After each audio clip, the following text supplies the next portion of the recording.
어머님들의 특성을 들으니까 아주 그냥 말씀을 다 끝난 것처럼 은혜했습니다. 네, 감사합니다. 지난주 성대 오리엔테이션, 신입생 오리엔테이션이 있었습니다.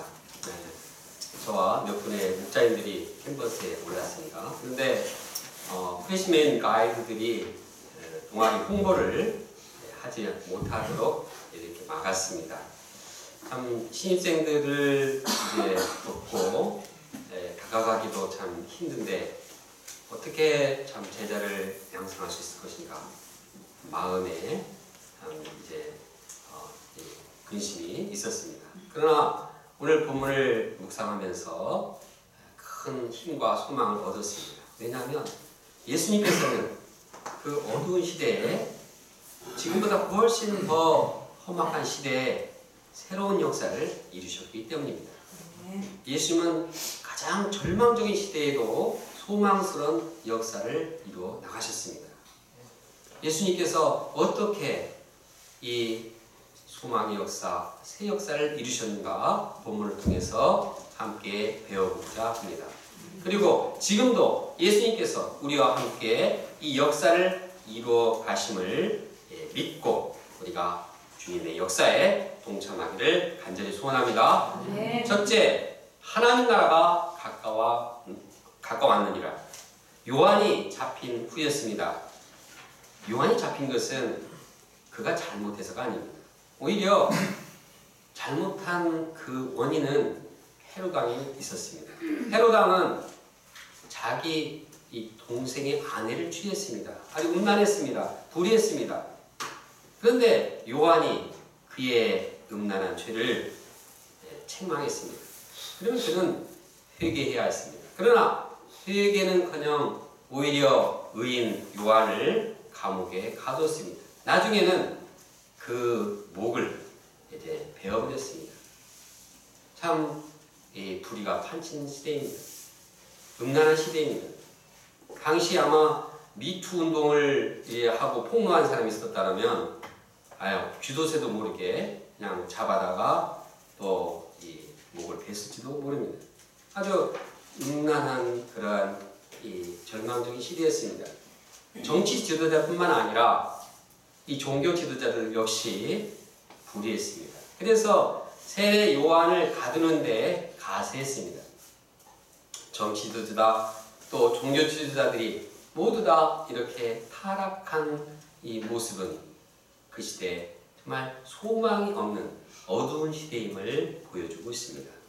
이 어두운 시대에 예수님께서는 무엇을 하셨습니까?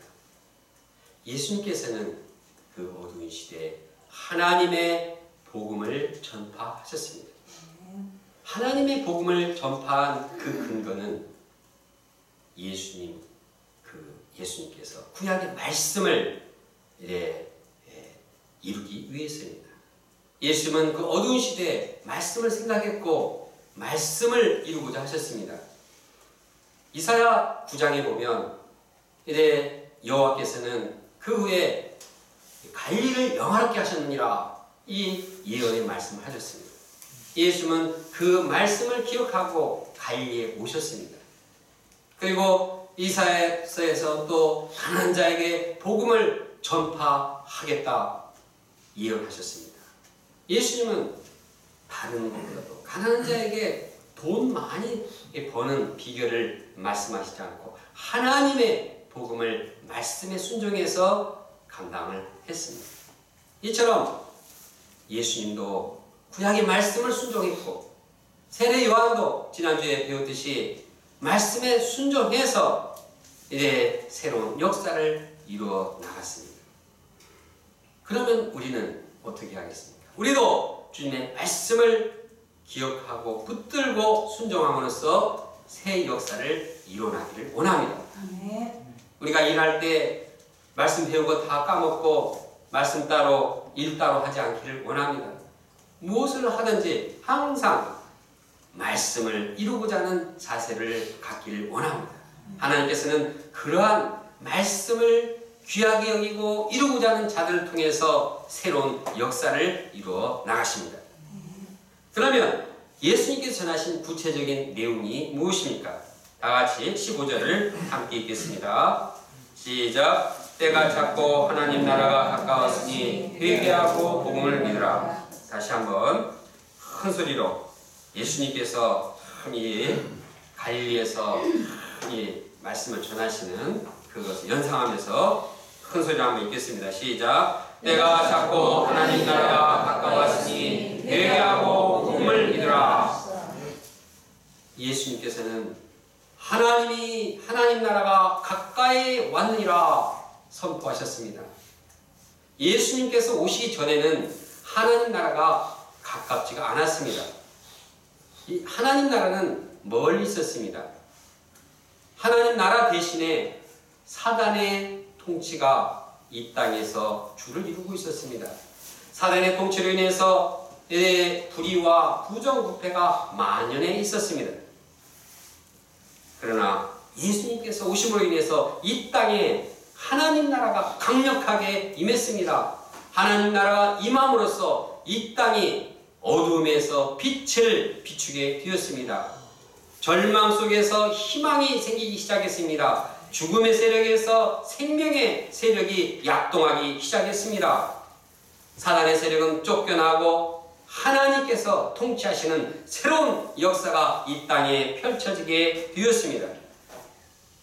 그러면 예수님으로 인해서 하나님 나라가 가까웠을 때 사람들은 어떻게 해야 합니까?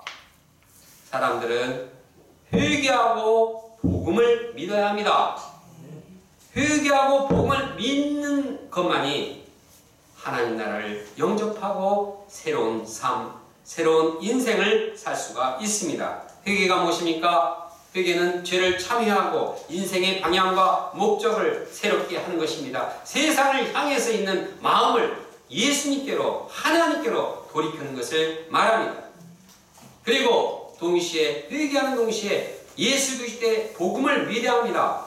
회개와 믿음은, 복음을 믿음은 동시에 이루어지는 것입니다. 회개했는데 복음을 믿지 않으면 어떻게 됩니까? 뭘 믿습니까? 뭘 새롭게 합니까? 예수 그리스도의 복음을 믿을 때 거기에 예수님이 함께 하시고 하나님 나라가 이루어지는 것입니다. 생명력이 넘치는 인생을 살 수가 있습니다.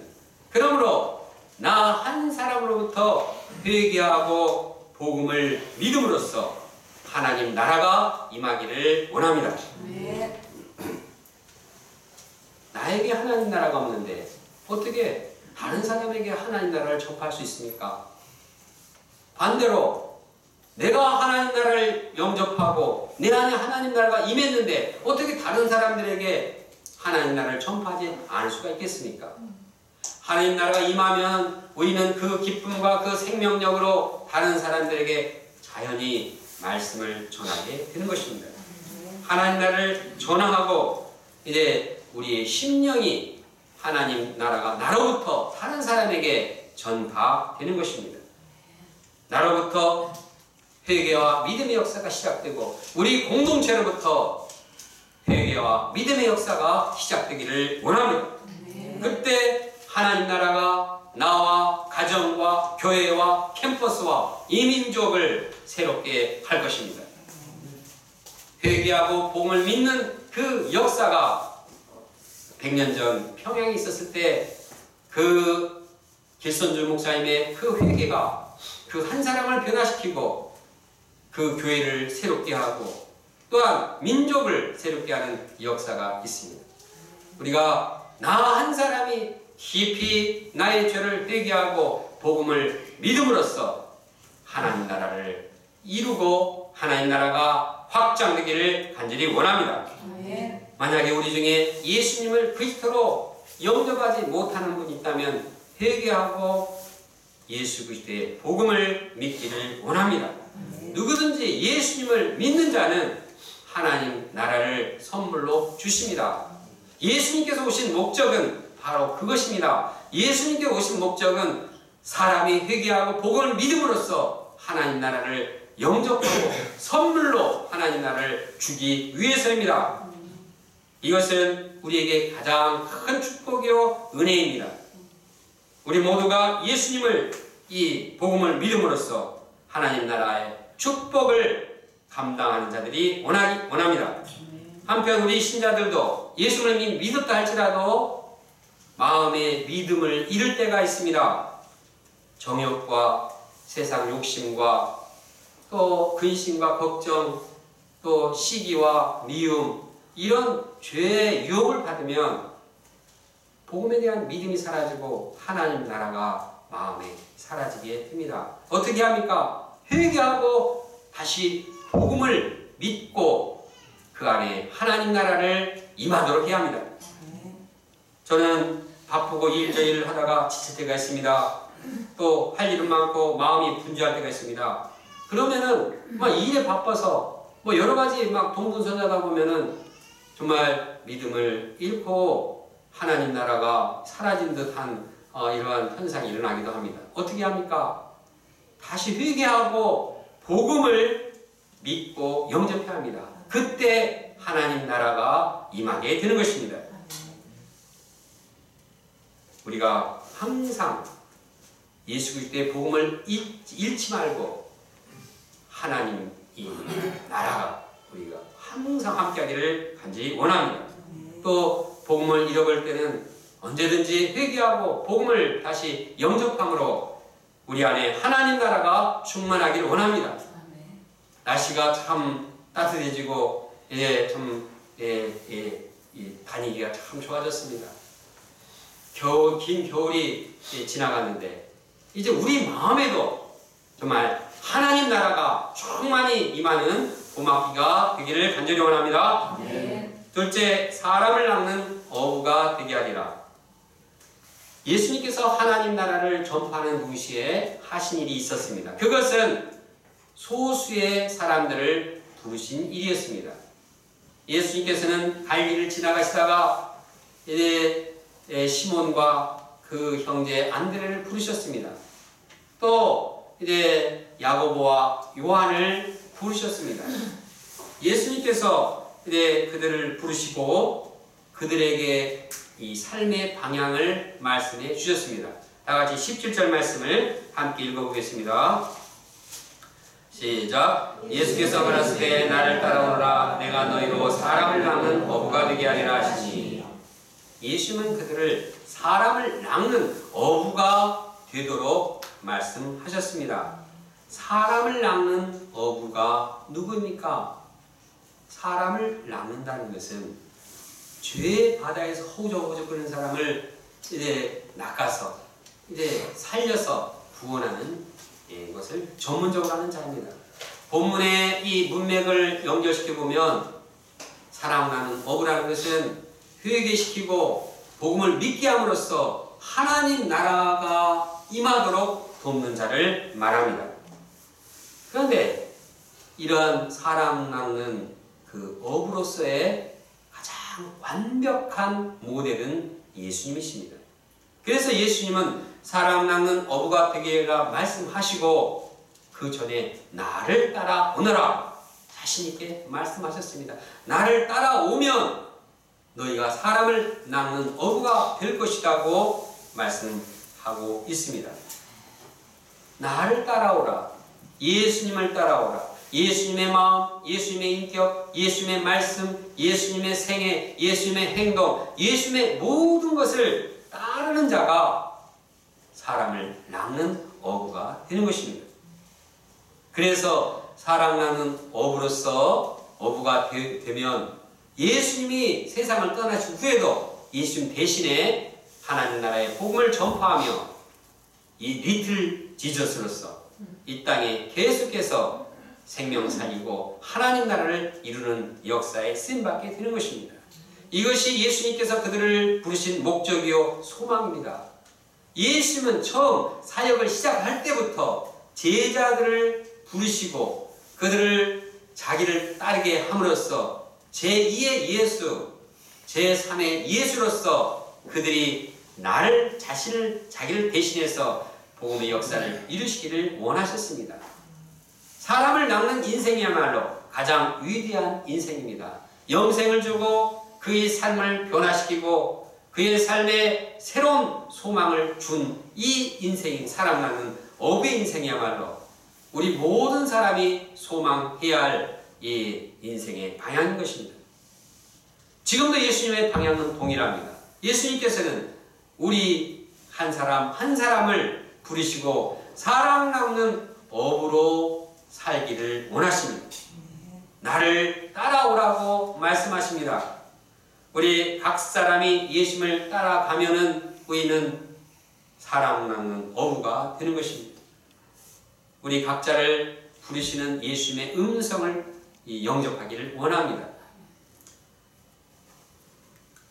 제가 예수님을 믿고 목자가 되었을 때 저의 원은 정말 사람을 많이 낚는 어부가 되는 그런 마음이 있었습니다.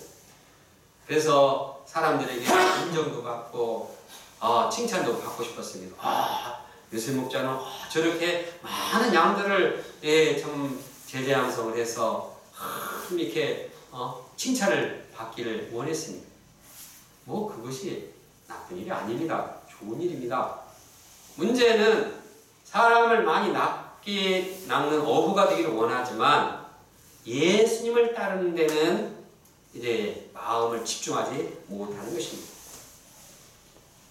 예수님을 따르기 위해서는 철저하게 나를 부인하고 내 안에 예수님께서 살아계시고 예수님의 모든 것을 배우고자 노력해야 되는데 오히려 내 생각, 내 의지, 내 열심을 앞세우고 예수님이 나를 좀 따라와 주기를, 예수님이 나를 좀 도와주기를 원하는 마음이 많았습니다.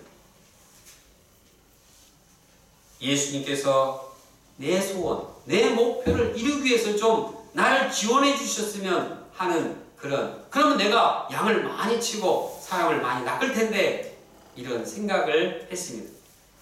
그러나 이렇게 되면 저는 예수님도 못 따르고 사람은 어부도 못 되는 것입니다.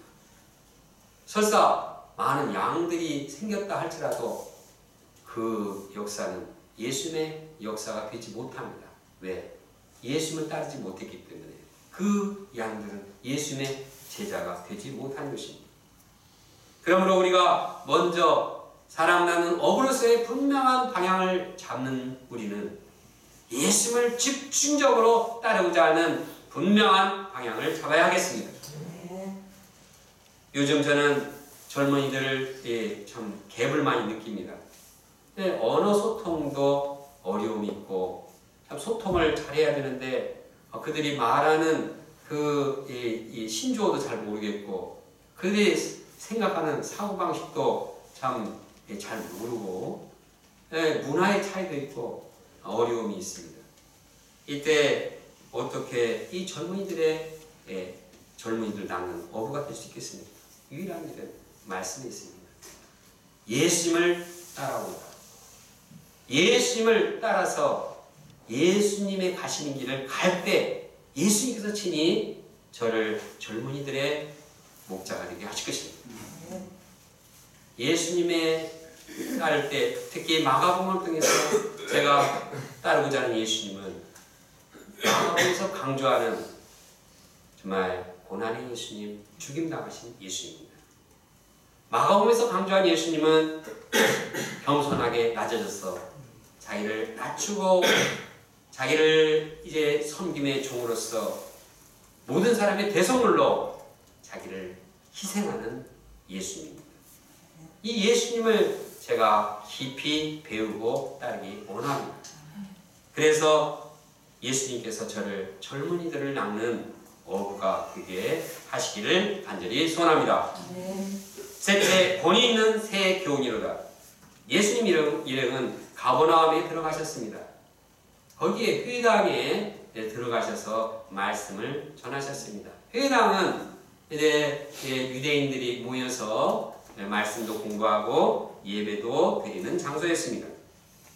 그곳에서 예수님께서 하신 일은 말씀을 가르치는 일이었습니다. 말씀을 들은 사람들의 그 반응이 어땠습니까? 사람들이 예수님의 교훈에 놀랐습니다. 이 듣지 못한 아주 신선한 그 말씀, 충격적인 말씀을 해서 사람들의 반응이 아주 살아났습니다. 왜냐하면 예수님의 가르침에 권위가 있었기 때문입니다. 저자 마가는 예수님의 가르침이 당시 서기관들과 비교해서 현격한 차이가 있음을 말하고 있습니다. 그러면 서기관들의 가르침은 어떠했을까요? 물론 서기관들도 구약의 말씀을 연구하고 해석하고 잘 가르쳤습니다. 근데 어떤 차이가 있었을까요?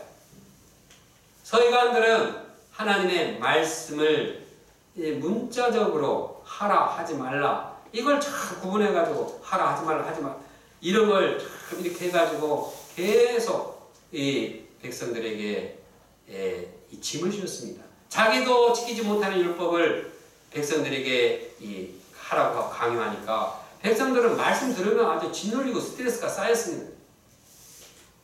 그들은 말씀에 담긴 하나님의 마음, 말씀에 담긴 하나님의 긍휼, 하나님의 근본적인 그 정신, 이것을 잃어버렸습니다. 말씀이 무엇을 말하고 있는지, 율법을 한마디로 말하면 하나님 사랑, 이웃 사랑인데 그들에게는 사랑의 마음이 없어버렸습니다. 그러니까 그들의 말씀은 딱딱하고 그들의 말씀은 딱딱하니까 졸렸습니다. 그들의 교훈은 참 이 말은 아름다웠지만 사람들의 마음을 아주 짓누르게 했습니다. 반면에 예수님의 가르침은 어땠습니까? 예수님의 가르침은 서기관과는 달리 영적인 권위가 있었습니다. 영적인 권위가 있었다는 건 뭡니까? 하나님의 이 거룩하심, 하나님의 이 사랑, 하나님의 능력이 그 안에 있었습니다. 예수님의 가르침은 사람의 가르침이 아니었습니다. 예수님의 가르침은 하나님이 오셔서 하나님의 음성을 들려주신 것입니다. 예수님은 말씀하셨습니다. 내가 내 자의로 말한 것이 아니요 내가 이루는 것은 내 아버지께서 내게 말씀하신 그대로니라. 예수님의 가르침은 자신이 독자적으로 창조해서 말하는 것이 아닙니다. 예수님의 가르침은 곧 하나님의 음성이요 하나님의 가르침이었습니다. 거기에는 하나님의 진심, 하나님의 사랑, 하나님의 거룩하심, 하나님의 공의로움, 하나님의 모든 것이 다 드러나고 사람들에게 영향을 주었습니다. 그래서 영적인 힘이 있었습니다. 동시에 예수님은 그 사람들의 마음을 꿰뚫고 이해하는 힘이 있었습니다. 그 사람들이 어떤 고민이 있었고 그 사람들이 얼마나 지쳐있고 그것을 알고 소통하는 힘이 있었습니다. 그래서 그 마음에 파고 들어가서 말씀을 주니까 그 말씀을 받아들이고 그 심령이 변화되고 하나님 나라가 그 안에 있게 되었습니다. 여기에 하나님의 권위가 있고 말씀의 감동이 있었습니다. 예수님의 말씀 권위가 드러나는 한 사건이 있었습니다. 회당에 더러우신 사람이 예수님을 향해서 소리를 질렀습니다. 나사렛 예수여! 우리가 당신과 무슨 상관이 있나이까? 우리를 멸하러 왔나이까? 난 당신 누군지 아노니 하나님의 거룩한 자신이다! 이런 참 귀신 들린 이 사람이 아주 말을 뿜으면서 소리를 질렀습니다. 이때 예수님께서는 꾸짖어 말씀을 하셨습니다. 잠잠하고 그 사람에게서 나오라. 그러자 더러운 귀신이 그 사람에게 경련을 일으키고 큰 소리를 지르면서 나왔습니다. 그때 사람들은 다 놀라서 서로 물었습니다. 이는 어찌미냐? 권위 있는 세계오니로다. 더러운 귀신에게 명한즉 순종하는도다.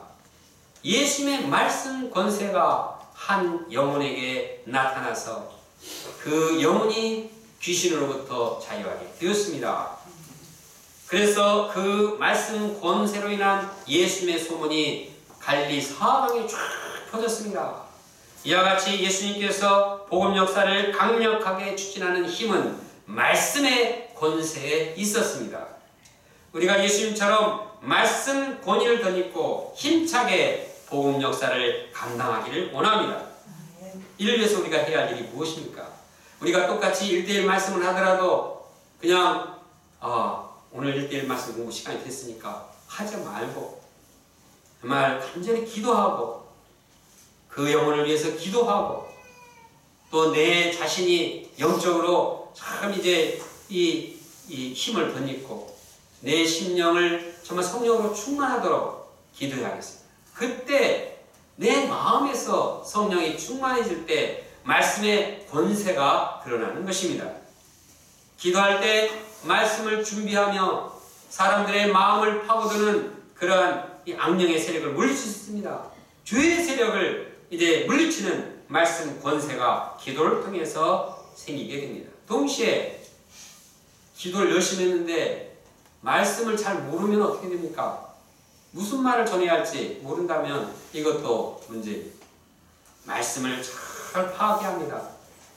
다른 여러 가지 인간적인 소리보다도 말씀의 권세를 믿고 말씀을 정확하게 알고 말씀이 무엇을 말하는지 말씀의 핵심이 뭔지 말씀에서 주고자 하는 메시지가 무엇인지를 분명하게 전하면 그 심령이 풀리고 말씀의 권위가 나타나게 되는 것입니다. 또한 상대방이 참 잘 이해하도록 소통을 잘해야 됩니다. 소통을 잘해서 이 적절한 말씀을 줄 때 그 듣는 자가 말씀의 힘을 체험하게 되는 것입니다. 우리 대한목회 청년들이 무엇입니까? 이와 같이 주의 말씀이 흥하여 세력을 얻으니라. 예수님의 그 말씀 역사를 통해서 갈리로부터 이제 온 이스라엘의 모든 세상의 복음 역사가 이제 펼쳐졌습니다.